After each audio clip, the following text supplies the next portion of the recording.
up with the sunrise, meditate to clear my mind. Thank you for this breath, I'm ready to be surprised. Don't know where I'm going, but I'm ready for the ride. Don't know where I'm going, but I know I got my guide.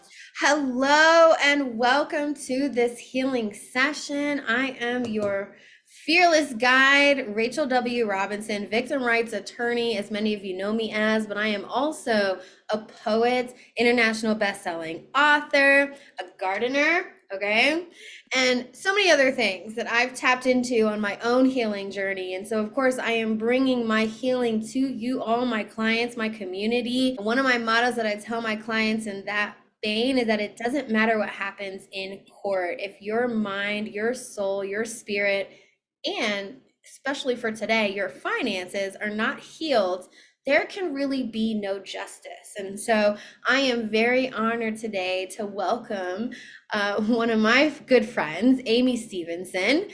She is a financial advisor right now, financial coach. She started out as a retail manager of 10 years. She got burnt out with that and decided that she needed to find her own way out to financial empowerment and independence. And so she got a hold of her finances and turned her own financial future around by getting licensed in financial advising and in selling life insurance. She's an expert now at this point, after all these years, in wealth protection, which is particularly important to my clients, but in general to women in this day and age as we advance and evolve into finding our own voice, our own talents, our own prosperity.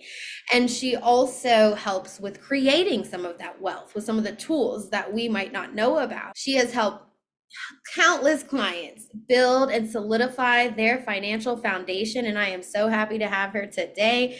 Amy, how are you feeling? How are you doing? It is such a pleasure. Thank you for inviting me to be on here. The things that you're doing within your community, I think, is phenomenal. Just empowering women to take a hold of their personal health, their mental health, their, removing toxic relationships. So thank you for letting me come on and just be a part of your community you've built here. Absolutely. Thank you so much. So let me dive in. I want to get to know you. Well, I want my clients to get to know you a little bit more. I know you very well, but how did you get started? We talked about the retail, but how did you really decide that the next move for you is going to be learning about your own financial empowerment and then also sharing that with the people in your community? So I graduated college in 2008, where like the biggest joke was job security, right? So here I am, like this intern. I just graduated college, had like 6 months of internship under my belt, and I already been working at a retailer for off and on during my college years. And so I kind of got the golden handcuffs where, well, I already worked there and I just kind of kept getting promoted. But I got to the point where I was making more money as an assistant store manager at my job than if I were to get an entry-level position with my degree.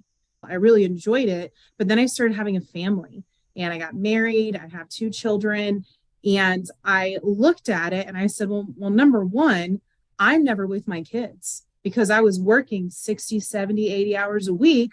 And so essentially what it was turning into was I had hired another woman to be a mother to my children. And half of my paycheck was going to this other woman to be mother to my kids because I wasn't making them breakfast. 9 times out of 10, I wasn't picking them up because I would go into work and the work is never done in retail, right? And so I got to the point where I was like, I had kids so I could be mother to them. I married my husband so I could spend time with him. And this work was just all encompassing. But I felt like I couldn't leave because I was making what I thought was good money. And so I was like, well, what do I need to do to change our money situation so I could be home more with my kids? And that's what sparked the idea of, okay, well, I need a plan of my own. I need to manage our debt. We need to pay off our student loans. I need to get rid of my credit card debt, savings, and all these kind of things. And through that, I found my firm who they offered to not only teach me how to do it and get in a better financial position personally, but they also paid for me to get my licenses and said, hey, while you're on this journey, you can teach other people how to do this too. And you can work it in a way where it's based on you create your own schedule. And so I just fell in love with that. And I loved that I now had an opportunity I was seeing the fruits of my labor. I was fixing my own finances. I paid off 3 credit cards relatively quickly. I had more money in savings than I've ever had ever. And then I could get licensed and I could teach people how to do it at the same time. And I got to the point that I could walk away from my full-time job and earn the same amount of money without having to sacrifice being a mom and a wife. So it's a little bit about me. As you know, like many of my clients and just women in general, I mean, we have this vision of, the perfect relationship and the children and all of that. And so, I mean, this isn't why you're here, but would you mind sharing any nuggets or wisdom of like, what's the secret of your marriage? Like, how do you have a healthy relationship with your children? It sounds like time is a lot of it. Yeah. But like little girl talk, how does that work? We are super, the one blessing I have is that my husband and I are very super intentional about still dating each other. Because I think what happens in a lot of relationships is you move in together, you have kids, and then it's more like a roommate situation where it's like all you're talking about is what's the schedule, what are the kids doing, what are you doing, and you forget that you like enjoyed each other enough to create this life to have together. And so number one, we put our relationship above everything else, including our children, because we have children because we love each other. Kids kind of separate parents because that becomes their number one focus. And don't get me wrong, they're a lot to focus on and they take a lot of work, but my husband and I put us number one, and we are very intentional about scheduling date nights, about edifying each other in front of our kids. I have a great group of friends. We all have kids about the same age. And so once a month, all the kids go to one household and we have like a kid party and the other parents get to go and have a date night. And then we rotate every month who has all the kids. So you only have the kids once every 3 months, but you got 2 date nights in between and you have to pay for any of it. So then how long have you been married? So this will be our 12th year being married. Gosh, it's so official. It's official. And then how old are your children? So I have a son, his name is Rusty, and he is 11, and my daughter is 9.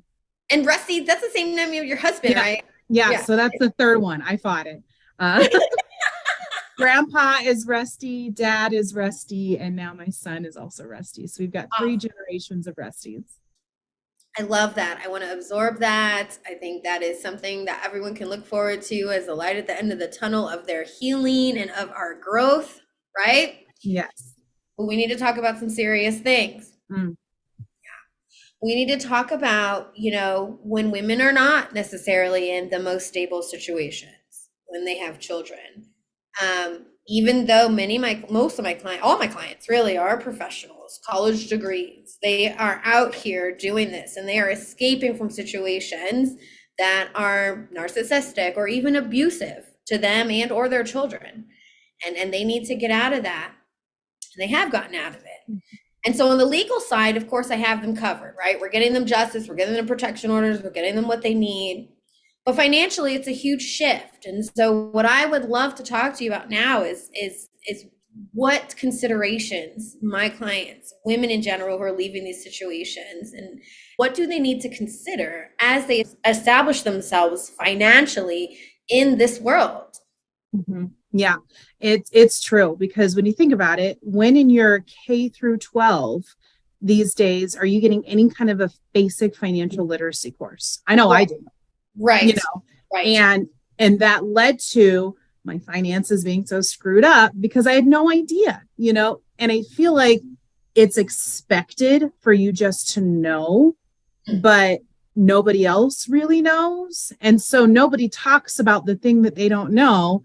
And then they look at you funny when you don't understand, when you're talking about retirement being down so much because apparently we're in a recession and nobody knows what all that means. And then you feel dumb, and then you sink into it even more, especially when it comes to women. Women statistically are going to live longer than men. And so women need to get a hold of their finances, because whether you're single now or you're going to be single in the future, you got to make sure you're good and you're taking care of you, because 70% of the population are women consumers. Females are the ones that are driving purchases in the United States economy most of the time. And they're also going to live longer. And so we have to make sure, since you're the one driving those consumer choices, are those choices leading you to protecting your wealth, to building your wealth, and understanding that things are only going to get more expensive over time, and do we have a plan for each stage of life that you're in, financially speaking? Let's get started. Love it. So I'll share my screen. I've got a couple of things that I want to go through with you guys. And so the first thing is you can. I think so many people just get lost in, what about my debts? But I've got to increase my credit. But now I'm getting divorced and I have to sell my house. What does that mean? And then my company offers a 403B. I don't even know what that means. I think people get so just overwhelmed with it. And I think the first thing you have to know is that you can. We're not going to fix all of it right away, but you have to know that you are able. And if you just take one tiny step at a time, you can accomplish anything. And what I like to focus on is, we have to build a house. We need to build your financial house. And some people think I automatically need to go to retirement, or I automatically need to go to paying off my debt. And it's like, well, no, there's other things that we have to take care of first. And so the first step was, we have to lay that strong foundation.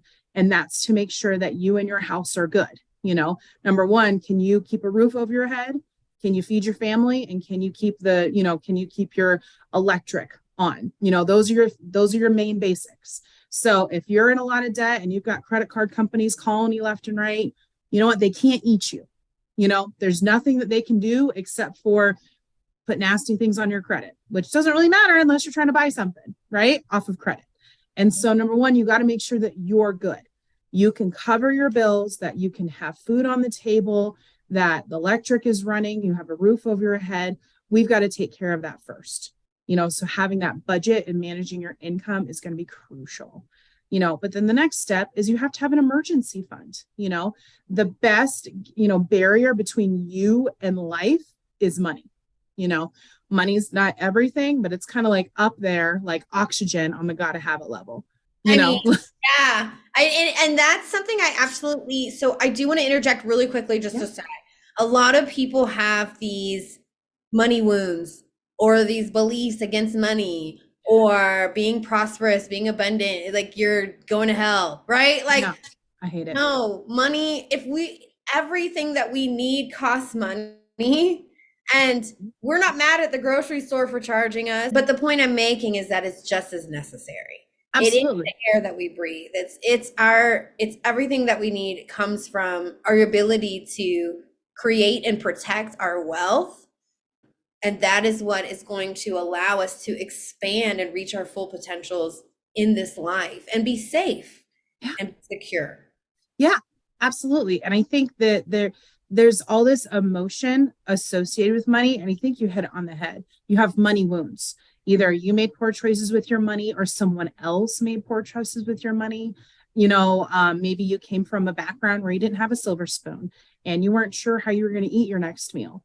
Or you were the family that had to go to the food bank. And so you have a lot of trauma associated with money. But money is nothing but a tool. And money will also heighten the type of person that you are. If you have a lot of money and you're really generous, like money is going to help you show how generous you are. And so that's all that it is we have to treat it like a tool. But it's a necessary tool, because like you said, you have to have money to go to the grocery store. And so let's detach emotional feelings from it and remember that this is a necessary foundation. Now, there's emotional things we can deal with as we're working through your money mindset, and how we can work towards you feeling like you can be prosperous. You can have money in the bank account where it doesn't burn a hole in your body. We can implement tricks and systems where you hide money from yourself, or you give yourself a paycheck so that you can feel like you can save. There's a lot of things that we can set up that's catered to you specifically, so we can try to address the wounds that you have when it comes to your finances, but also still build this strong foundation for yourself. Love that. Thank you. Yeah. So after we get up some savings, because life will happen, right? It's a guarantee. There will be a hospital visit. You will have to replace the tires in your car. You will have to replace the hot water heater. Like it's a guarantee. hands down, And so if we know that to be true, then let's make sure you have an emergency fund set aside so that you can be prepared for that. But then after that, the next step is you need life insurance. If there is someone that depends on your income, then you need to have life insurance on you. So if you need to have that wealth protection in place, you need a will, you need life insurance so that we can make sure that if you're not there physically anymore, then your kids or the person you're taking care of is still going to be okay. This is particularly of importance to women leaving abusive situations. And I don't want to be too morbid. Statistics show that, when a woman is leaving an abusive situation, she is in more lethal danger than if she was trying to stay. And so, in so much as we want to preserve our own wealth and advance and heal and get out of that, we also need to be mindful of our children. And if something were to happen in that unfortunate situation, where's that money going? Okay, with the will. And is there money there? Okay, with the life insurance. And so, this is of particular importance when we're being very, very realistic in this very sad world that we live in, where this is true of what happens. It's an important thing to keep in mind as well. Yeah, absolutely. And there's a lot of things that women can do to empower themselves to make sure that you're protected, but also that your kids are protected. So if something, heaven forbid, were to happen to you, your kids financially are still going to be okay. So once we get your basics, your foundation set up, then, all right, well, what's next? We got to get out of debt. We got to start planning for retirement, and then we can start working on, well, do you want to pay for kids' college? Or are we going to take them on a trip around Europe when they graduate? So really it's about, let's set the foundation. Let's kind of tackle everything step by step. So the first thing I want to talk about is being intestate. And what intestate means is that you do not have a will. And unfortunately, more than almost half Americans over 55 don't have a will, which is troubling. What's missing is that families that have kids need to have a will, especially if you come from a broken relationship. We need to have that plan set up so that, well, what happens to the kids if you're not there anymore? Is their relationship with the ex, is it safe for them to be with the ex? Does the courts have any indication of where they can or not? How are your assets going to be divided?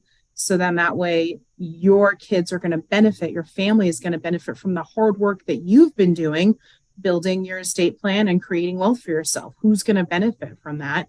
And do you have a say? And in the state of Colorado that we live in now, if you don't have a will, then the state gets to dictate how all your assets are divided, and that counts for guardianship for kids. Let's say you were in a situation, your ex is not in a position where they can receive guardianship of the children.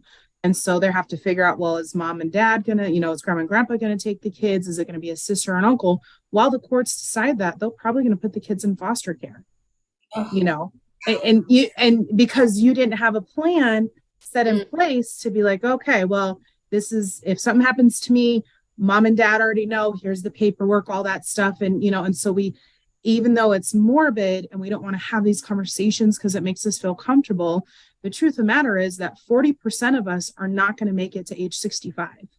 And nobody knows which percentage where you fall, which category you do, right? You only have two guarantees in life, right? Death and taxes. And if it's a guarantee, we might as well plan for it, because I don't know about you, but I don't know if I want the state to dictate where my kids are going to go or how my money, like my life insurance, my assets, how that's going to be set up to support my children. Right. And then another thing, in these situations where the family has split up, other families get together. And so there's, it's a very big relationship between the ex and their kids, and then your ex and your kids, and you're all living together. And we've got this multi-family thing, which is phenomenal. But let's say mom passes away. Well, your assets will go to your next of kin. Well, a lot of times your next of kin is your child. But if your child is underage, then they cannot legally accept those benefits on their behalf. And so who's it going to go to? Whoever their guardian is at the time, which would be your ex. And so there's a lot of things we can do to customize it. So then that way you have that life insurance to financially fill that bucket, but you also have the law and the will written up so that how that money is spent and the care for your family is going to be how you dictate it versus the state. A couple of things that you need to look at is your last will and testament, your living will, and who's going to be the power of attorney. Right. So what are your end of life instructions? The living will is really who can make medical decisions for you and what are those medical decisions? Because if you're not in a place where you can advocate for yourself because you're not physically able to, who is that person who can? And do they know what it is? If you are, in a comatose state and you don't want to be that way, does your family know that? Do they know, hey, after 3 days, pull the plug and let me go, Yeah. Or, what if your family doesn't make that decision because they feel like they're killing you, like, so just let you draw out what do you want? Are you like, nope, let me go. I'm going to be a donor for my organs. Or are you like, you better let me stay, and float. So after you set up your living will, then we need to do the power of attorney. Who can speak for you legally on your financial matters? Who's going to pay off all the bills? I like to think of it as you need to have like a love book set up for that person. So like, this is all the bills that I have. These are my passwords to log into my bank account. These are all the things so that they know where everything is, because it's already hard to lose somebody. But if you have everything lined out for them, then they can grieve, but they're not trying to sort through all your paperwork. I'm a big advocate of whenever you do have life insurance, when you have a will, who those people are, like your beneficiaries, they need to know about it. They're entitled to maybe have a copy of the policy. Who holds the life insurance? How do you file a death claim? And what does that process look like ahead of time? Because no, the life insurance companies are not combing through the death records to be like, who can we pay out money to today? It doesn't work that way. You have to file a claim, but if something happens to you and nobody knows there's life insurance, no one's sending you a check. Right. And so having all that set up, I think, is crucial. So we talked a lot about the will, and what's set up, but a big part of it is that people think, well, I don't need a will because I don't have anything. I only have like the $2,000 in my checking account. I don't own a home. I don't have retirement. So why do I even need a will? Well, that's where having life insurance helps create an estate for you. One way to think about it is like, well, if you're going to die anyway, why do it for free? It's like, which is kind of a morbid joke, but it's true, and and think about it. Like, you have insurance on your car. If you have renter's insurance, if you rent, homeowner's insurance, if you have a home, insuring your life means that if there's people that financially depend on you, meaning they depend on you getting that weekly, monthly paycheck, then what happens to that paycheck if you're not there anymore? Absolutely. I mean, I thought it was weird. About 5 years ago, my dad and my stepmom like sat me and my step siblings down. And what happened was my stepmother's, one of her ex-husbands with whom she shared a daughter, had passed away with nothing, no will, no nothing. He had properties, he had finances, but he had no will. And she saw her daughter go through a bunch of nonsense with that. And then my dad, being an actuary, who literally is someone who all he does all day is mitigate risk, obviously, and had a bunch of things, set aside, and very, very wise with money, very smart with that, obviously saw that. And they both came together and decided, let's do something ahead of time. So they put all these things in a trust. They did this thing. I was just in the midst of law school. So my dad had me like review it, which was like a huge, like, I felt super respected and like valued by him when he's like, review what this estate attorney is having us do. And I'm like, I'm not even out of law school. He's like, you can do that. And so he believed in me.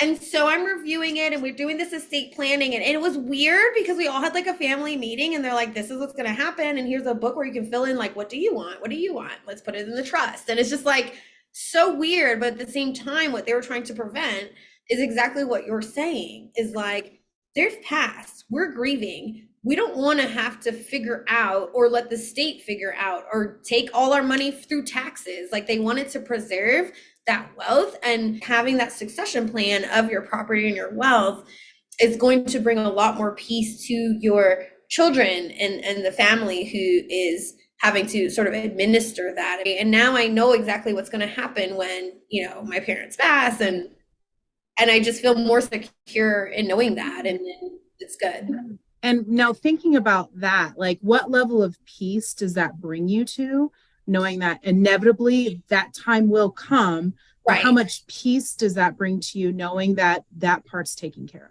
It's taken care of, and it's taken care of in like a collaborative way that we all know and agree, and like we're part of it, which is odd, but it's so much peace and it is important. Yeah. And the sooner we do it, the better. When someone passes away, I think nothing makes people go crazier than death and money, and that's where another situation where people's true colors show through. What a beautiful send off is. We don't want you guys to have to deal with all this and fight through all this muck. We love you so much that we're going to prepare for it, so that way you guys can just grieve together and love each other and remember the beautiful memories that we had, because all the junk is mostly taken care of. I think that's a beautiful sentiment. So now there's a lot of ideas about there when it comes to life insurance, and there's a lot of financial gurus that are out there saying you can be your own bank with life insurance. You can borrow against it and it's cheaper than getting money from the bank. You can create wealth through life insurance, and all of it sounds great. Like it sounds amazing. Number one, they're very expensive. The fees and how they tack on fees between managing the life insurance, managing the separate accounts. You have to pay a fee to take money out. You have to pay interest on any money you take out against it. It is very expensive. It's one of the most expensive ways to build wealth. I would rather us put money into other wealth creating entities that are going to have a higher likelihood of success. We're going to see that money grow a lot faster. And so I'm an advocate of only getting, low cost level term insurance. You have it just in case, hopefully you're not going to need it. But if you don't need it, you didn't put all your money into this life insurance policy because you're doing money in other areas. So you're paying into at one set payment. It doesn't grow, it doesn't lower. It's one set payment for a set amount of time. And if something happens to you over that amount of time, you know what the benefit's going to be. So for example, you're paying $70 a month for a $250,000 to get paid out if you die, and you're paying it over the course of 10 years, right? Like, is that a good example? Okay. Yep. And then after the 10 years, you renew that, you get a new term life, or et cetera, et cetera. Now, the difference is like you're paying only $70 versus paying like $300 for the other type of life insurance that after maybe 3 years is going to also be accruing some type of things that you can loan against and all these things they talk about. But you're able to take the difference between the $70 and the $300 and invest that immediately and get an IRA, get your own retirement fund, right? Is this kind of the theory here? Yeah, that's exactly right. Because when you look at life insurance, this is called the theory of decreasing responsibility. And what most people, why they don't like term insurance and why most people are against it, is because yes, it will end at the end of that term. You can do 10, 15, 20, 25. I go all the way up to 35, and so they're like, well, but it will go away at some point and you paid money into it and it's all gone, right? Well, but if you're working a plan, like don't just work with a life insurance agent, you should be working a plan. Again, when I brought up like the house, you need your budget in place, you need an emergency fund, you need to create your wealth, but we also need to get out of debt. And we also need to make sure that you're building assets. You're purchasing real estate, you're investing in the stock market, you are building assets for yourself simultaneously. And so my goal is to get my clients into a position where they're so financially set that it's a choice if they want the life insurance or not. Now, some of my clients want it because it's so cheap. It doesn't cost that much to renew it or convert to a decreasing term, because they want okay, well, let me keep the life insurance for a small amount. That's going to cover my funeral and end of life expenses. And then that way my family's inheritance, the inheritance doesn't have to cover my end of life stuff. I'm going to foot the bill for that. And then you guys get to inherit the real estate, the investments, and all that kind of stuff. Now, all these other financial gurus will tell you, well, you need life insurance your whole life. You can build wealth in it. The biggest thing I can say is go through the contract line by line. What does this mean that I'm not going to build any money into my cash value for 3 to 5 years? Why is that? What does this mean when it says that it looks like my policy is going to increase and I have to pay more? What happens at the end of year 60 when my death benefit actually starts going down? Really read your policy. That's something that I'm an expert in, is I will go through everyone's policy with them if they don't know what it means, so that our clients are educated about what they have and make sure what they were sold is actually going to benefit what their overall financial strategy is. And would you do that even for like a employment? Would you take a look at that for my client? Say, absolutely. Okay. Absolutely. Okay, you heard it here first. She's going to look at all your insurance policies. Give her a call. Because she's going to look at all of them. Well, because like it's like reading Shakespeare, right? Like it's English. I understand that I'm reading English words, but I have no idea what it means. Yeah. And exactly. And work insurance, phenomenal. Like if you get a free policy that'll pay you like a year's salary if you were to kick the bucket, keep it. Heck yeah, that's why we have benefits through work. The only thing I worry about is through work, number one, you only have it if you or they decide you still work there. Wow. You know, I think the average person changes jobs every 3 to 5 years, right? And so that's gone. And then the other thing is that you don't actually own your policy if it's through work. I was looking at one for a client of mine. She's a teacher through Colorado State. And her policy says that if she were to pass away on like summer vacation or a winter break, you're not considered on active payroll at that point. And so if you were not on active payroll, then they would not pay out a death claim on you because you were not teaching in the classroom. Wow. And so and especially again, you have a lot of financial responsibility riding on your shoulders. Do we want to let this, your job carry that burden and hope that you die in the way that they want you to pay out that debt? So y'all heard it here. Like I said, send her your insurance policies. I'm pushing it on you now. Now she's going to look at all of yours. Just mention my name. Like Rachel said you would. I'm like, all right, bring it on. Bring it on. I love it. I'm really passionate about it because I think if you have something that works for you, keep it. Let's do it. Let's move on. We checked off that part. Let's move on to the next phase of your wealth building strategy, right? But if it's not working for you, I'd rather you find out about it now and make sure we can make adjustments accordingly. Next, see that's like the morbid, part. This is the fun part where we get to talk about money doubling in your bank account without you having to do any work for it. Like that's sexy, right? Like money grows without you having to do any actual work. Like I'm for it. Absolutely. Because so we have a budget and we have an emergency fund and we protected your wealth and you have an estate and everyone knows about it and we're working on paying off our debt, right? Well, now we need to start building wealth, and building wealth in the stock market through compound interest. As Albert Einstein says, it's the 8th wonder of the world. If you understand it, then it's going to pay you forever. But if you don't understand it, you're going to pay it because compound interest works for you, like in the stock market, but it works against you, like if you have a lot of debt and you're paying interest on that bill. So we have to make sure we get out of debt and can capitalize on that. Now, this is the rule of 72, because what most people don't really understand, well, what is interest? What does compound interest work? How does all that play into effect? This kind of tells you roughly how you can expect your money to grow. Because what compound interest is it says you put your money somewhere, that money is working, and that money makes more money, right? So now you have double the amount of money. And then you leave it in there, and that money doubles again. So money you earned is now making you more money, which then makes you more money. And money where you have that compounding effect where you're not growing by addition, you're growing by multiplication. Now, most of the investments that I do for clients are more long-term, talking retirement, saving for college, 5 to 10 years to save for a mortgage on a property. Like we're a little bit more long-term. We're not necessarily doing like short-term stocks and bonds. So what the Rule 72 does is that you are going to divide your number of your interest rate, what your return on your interest is on your money, and you're going to divide that by 72, and it's going to take you how long it is for that money to double. So let's say you got a 3% back on your money at a bank account. And you had $10,000. You're going to say, I'm going to put $10,000 and just let it sit, Well, 3 into 72 means that your money is going to double every 24 years, which, hey, like put money in there, you literally did nothing but let it sit. And then it's going to double twice in 48 years and you'll have 40 grand. Like, hell yeah, that's cool, right? But you can't retire in 40 grand. That's like, you're going to have a really cool summer. You have a lot of fun over the summer. Then you got to go back to work, right? So let's say you're more of a savvy investor. You have bonds, or the average 401k tends to see a 6% rate of return. Well, 6 into 72 means it's going to double every 12 years.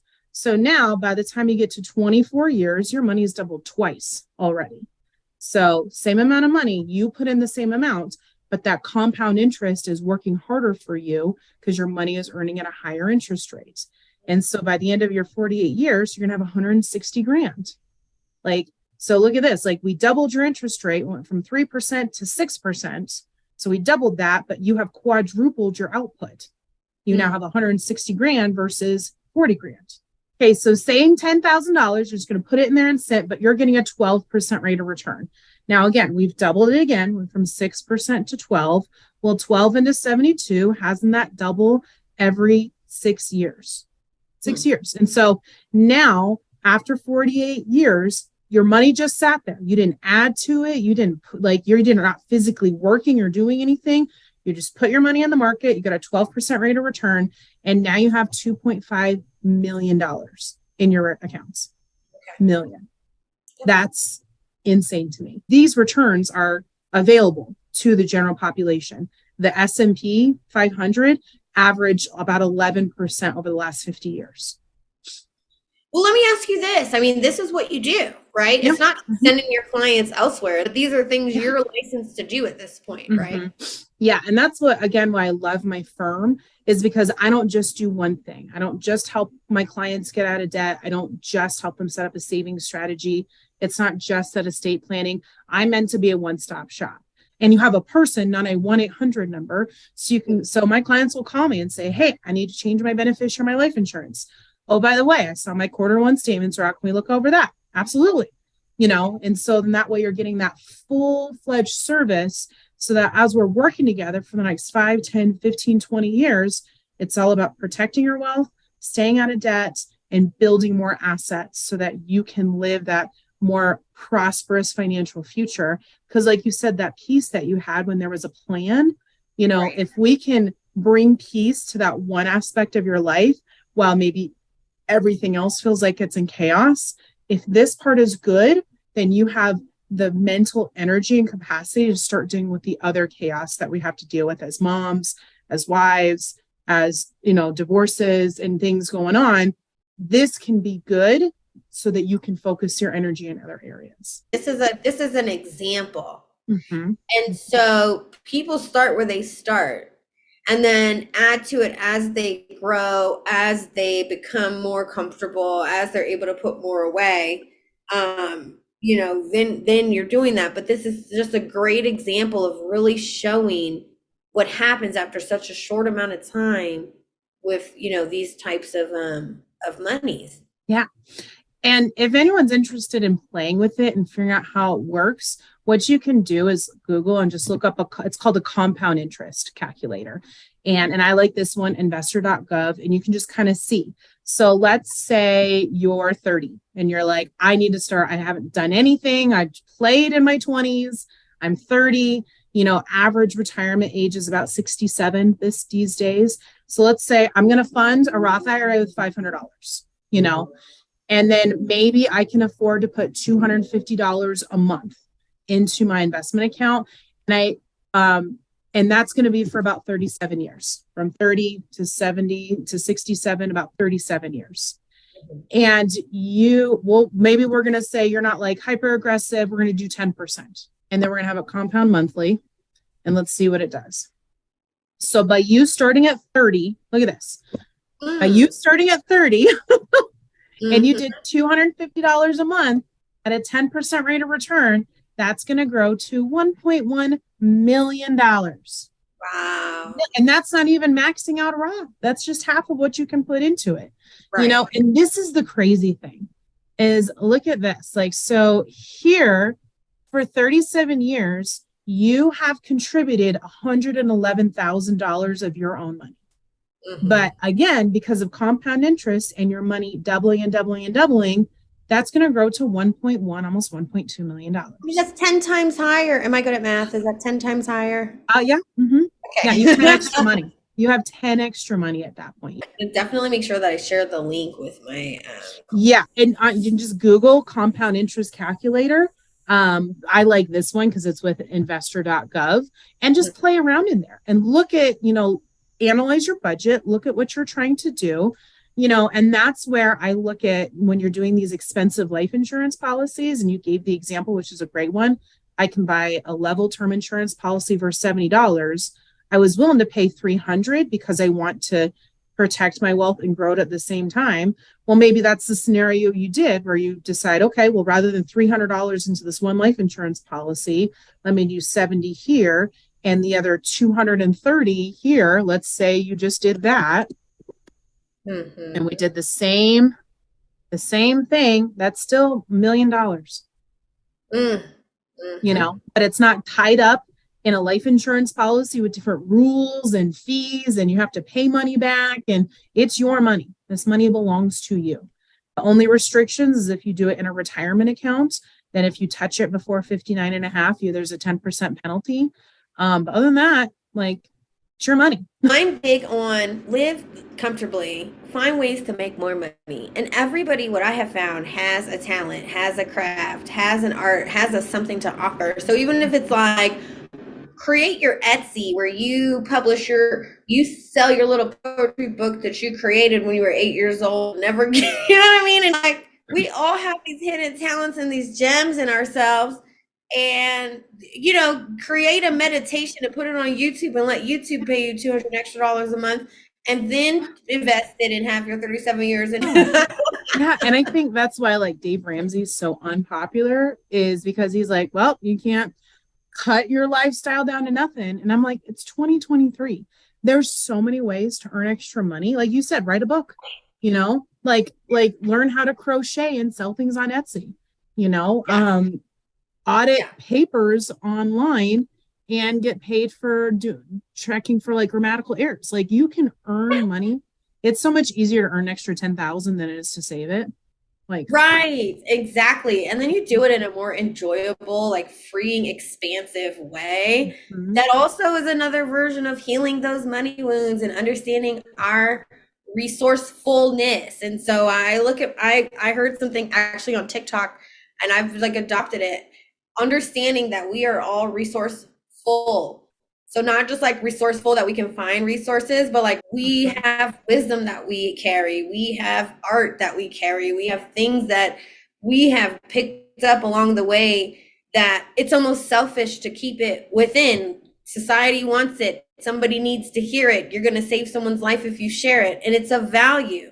And so going back to money as this exchange for things that are of value, and recognizing that you have that, put these things out there and make a little money and then invest it and have it sitting there. Look, we said we can start with $230 a month. Everybody has something in them that's worth $230 a month.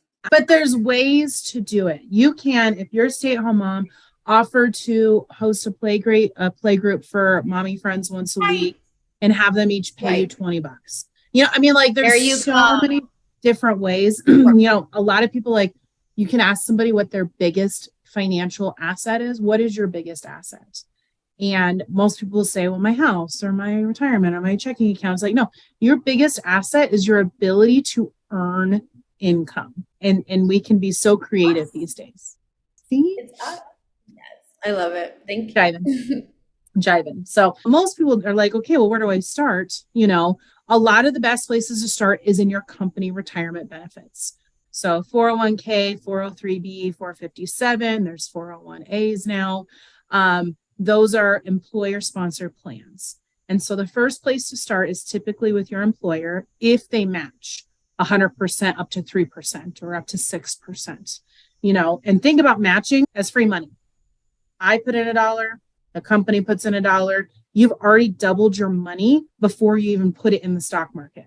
And people don't sign up for it, and there's this big trend of the 401k doesn't do what it's supposed to do. No, take the free money. Let's make sure your assets are allocated how you feel comfortable. You can pick funds within your 401k portfolio, you have the power to do that. And if not, you can partner with someone like myself who can kind of listen to what you're in. Now, I can't tell you what to do because I'm not a fiduciary on the account, but I can educate you to the point where you understand what each type of fund is, and you can make an educated decision on what's going to work best for you in your financial future. You don't have to only have retirement through work. You can have a private retirement plan. You can do an IRA, you can do Roth IRA. There's all kinds of retirement options you have available to you with a private brokerage. And so what everyone wants to know is, everyone hears, well, the Roth, what does the Roth do, right? How is the Roth so helpful? And the Roth is one of the most powerful things that the federal government has employed for us as people that are just trying to build wealth. Because when you look at it, 401ks, IRAs, all that is an incentive that the federal government has given us to save for our own retirement. You get a tax deduction every time that you make contributions to your account, right?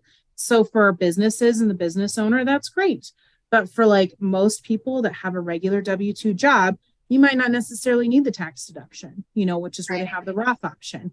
Now, the difference here is that in a 401k, when you start taking income from it, you've retired and you start replacing your paycheck, you haven't paid taxes on any of that money. And so 100% of what you pay out, you have to pay income taxes on that money.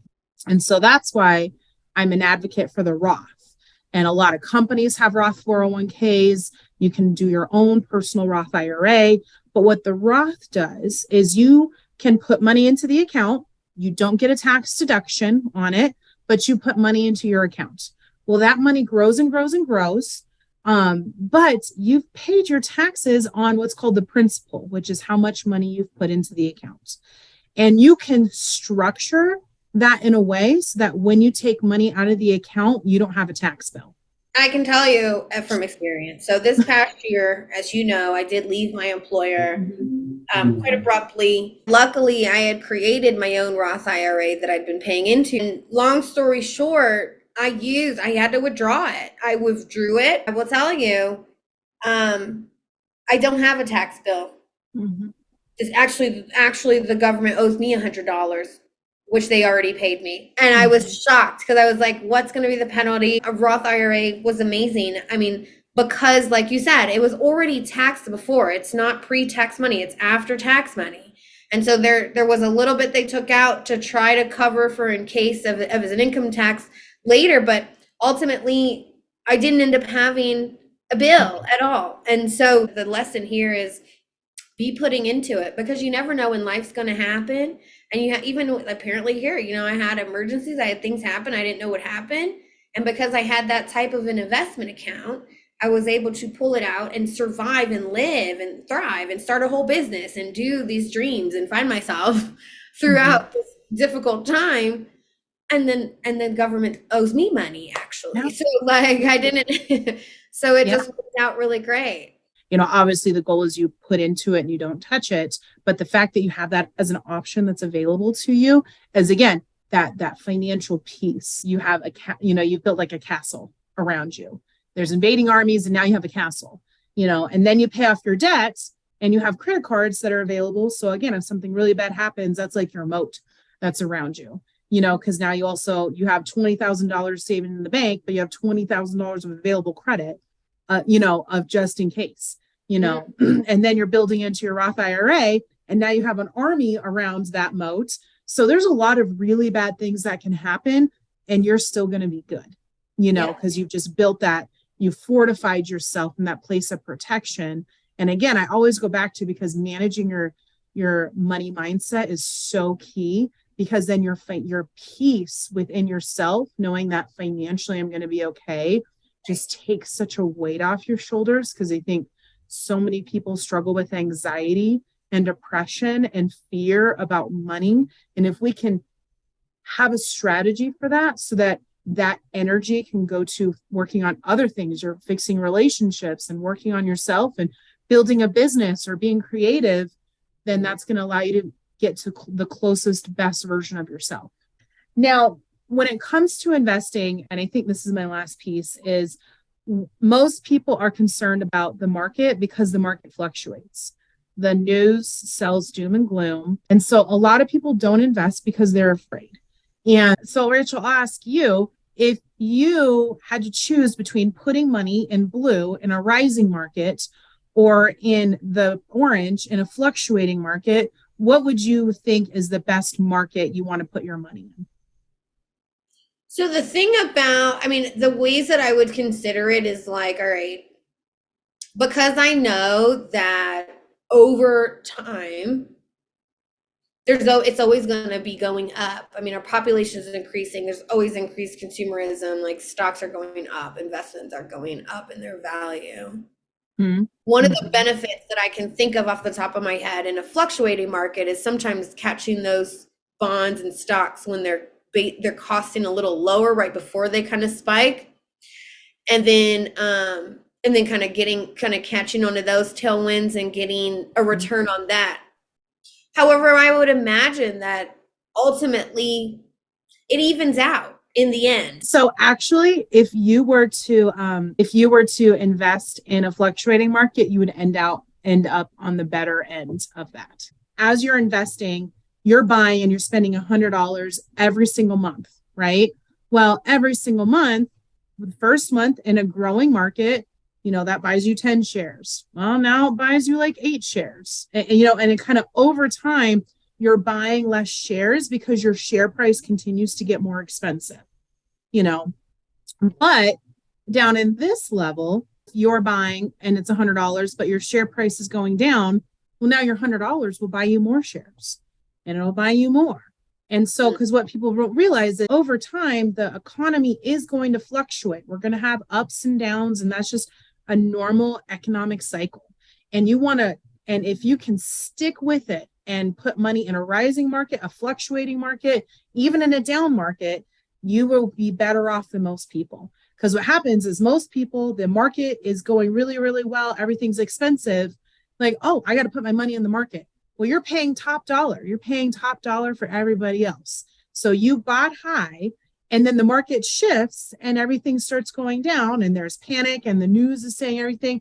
And so you're freaking out. So you bought up here when everyone was feeling good, but then you sold when everything's down. So you bought high and you sold low. So you lost money in that regard because you're emotionally purchasing and investing. Right. And that's honestly a big part of what my job is my job is to help. Let's make the main thing the main thing. We're in this for the next 30 years. And our goal is to do nothing but stay and to keep going and to just keep going regardless of what's happening in the noise and all that stuff, because no one's good enough to time the market. Any investment advisor that tells you they're good enough to time the market, run, because no one's got a crystal ball. Thank you so much for that presentation. So where can we find you? You can find me on Facebook, TikTok, and Instagram. My handle is at a Stevenson, STEVENSON _money lady. All right. So I do all the silly little videos and I try to make it fun and make it educational so that you can learn something new every day about your money and how you can use those tips to incorporate to better financial health. Amazing. And what if we wanted to schedule a consultation with you, or if we wanted to have you review our life assurance documents from our employer? So you can always call me or email me. Or I can also post a link for you to go onto my page and you can schedule a consultation. Just put yourself on my calendar. We can do a virtual meeting. We can do a phone call. We can meet in person if you like. All my consultations are free. I don't cost anything to build financial game plans or consultations. That's no cost to you. And actually, for your listeners, what I'm going to share with you guys is I have like a will questionnaire form that I give to my clients that I want to make available to your listeners so that they can kind of start thinking about and having those conversations with their spouses, with their partners, with their family, their loved ones. What would happen if I were to pass away too soon? And so I'm going to have that available for your listeners so they can kind of start thinking through those things. Amazing. Thank you for that. Yeah. Is there any other piece of wisdom that you want to share with us as we all go on this overall empowerment and healing journey with our money wounds, our views of money, and also obviously recovering from escaping situations where maybe we didn't always have control of all of our own money. It's scary now to take that on our own, but we know that it's important for our children, for our community. I think I just want to reiterate the first slide I had, which is you can. And even if I saw a quote and it was so impactful for me when I was starting my own journey, which was if you grow just 1% every single day, then after a year, you will have grown 365%. So just taking that first step, knowing that there's resources out there that can help you and sticking with it and just working on that 1% every day, you're going to look back in a year, 18 months, 3 years, 5 years down the road, you're going to be in a completely different space because you decided that one day you're going to take that first step and you're going to stick with it, even for if it's a little bit every single day. Amazing. Thank you. Thank you for making this so digestible and relatable and accessible and understandable. And for those moments when it wasn't any of that, thank you for letting yourself be available to guide us through it and accessible for that. I very much appreciate you being here, Amy. It's always a pleasure to see you and talk to you. Thank you so much. Thank you. Thank you for having me. I appreciate it. Absolutely. Don't know where I'm going, but I know that my guys got me. That means nobody can stop me. Means I'm headed to the top.